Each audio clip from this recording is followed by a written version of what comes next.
ചരിത്രത്തിന്റെ ഏടുകളിൽ കറുത്ത ദിനമായി രേഖപ്പെടുത്തിയ മറ്റൊരു ദിനമാണിന്ന്.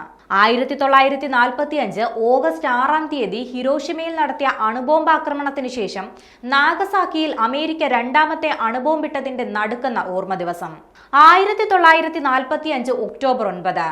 80 വർഷങ്ങൾക്ക് മുൻപ് ഇന്നേ ദിവസമാണ് ജപ്പാനിൽ അമേരിക്ക രണ്ടാമത്തെ അണുബോംബ് വർഷിക്കുന്നത്. ഹിരോഷിമയിൽ നടത്തിയ അണുബോംബാക്രമണത്തിന്റെ നടുക്കം മാറുന്നതിന് മുൻപായിരുന്നു നാഗസാക്കിയെയും അമേരിക്ക കണ്ണീർ കയത്തിലാക്കിയത്. 4630 കിലോ ടൺ ഭാരവും ഉഗ്ര സ്ഫോടകശേഷിയുമുള്ള ഫാച്ച്മാൻ എന്ന പ്ലൂട്ടോണിയം ബോംബാണ് നാഗസാക്കിയെ ചുട്ട് ചാമ്പലാക്കിയത്. ഹിരോഷിമയിൽ ഓഗസ്റ്റ് 6-ാം തീയതി ലിറ്റിൽ ബോയ് എന്ന യുറേനിയം അണുബോംബിട്ടതിനു ശേഷവും രണ്ടാം ലോക മഹായുദ്ധത്തിൽ ജപ്പാൻ കീഴടങ്ങാൻ കൂട്ടാക്കാത്തതിനെ തുടർന്നായിരുന്നു പ്ലൂട്ടോണിയം ബോംബിന്റെ പ്രയോഗം.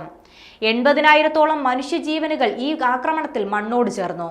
സ്ഫോടനത്തിന്റെ ആഘാതം മൂലം നാഗസാക്കിയിലെ താപനില 4000 ഡിഗ്രി സെൽഷ്യസ് വരെ ഉയർന്നു. സ്ഫോടനത്തിൽ കൊല്ലപ്പെട്ടവരെക്കാൾ ഭീകരമായിരുന്നു അതിനെ അതിജീവിച്ചവരുടെ പിൽക്കാല ജീവിതം. ഹിബാകുഷ എന്നറിയപ്പെടുന്ന അണുബോംബിനെ അതിജീവിച്ചവർ റേഡിയേഷന്റെ ആരോഗ്യ പ്രശ്നങ്ങൾ ഇന്നും നേരിടുന്നുണ്ട്. നാഗസാക്കി ദിനം വെറുമൊരു അനുസ്മരണമല്ല, ആണവായുധങ്ങളുടെ ഭീകരതയെയും യുദ്ധങ്ങളുടെ കെടുതിയെയും കുറിച്ച് ലോകത്തെ അത് നിരന്തരം ഓർമ്മിപ്പിക്കുന്നുണ്ട്. സമാധാനമാണ് ലോകത്തിന്റെ നിലനിൽപ്പിന് അനിവാര്യമെന്നും നാഗസാക്കിയിലെയും ഹിരോഷിമയിലെയും ദുരന്തങ്ങൾ മറ്റൊരിടത്തും ആവർത്തിക്കരുതെന്നും അടക്കമുള്ള ഓർമ്മപ്പെടുത്തലുകളോടെയാണ് നാഗസാക്കി ദിനം കടന്നുപോകുന്നത്.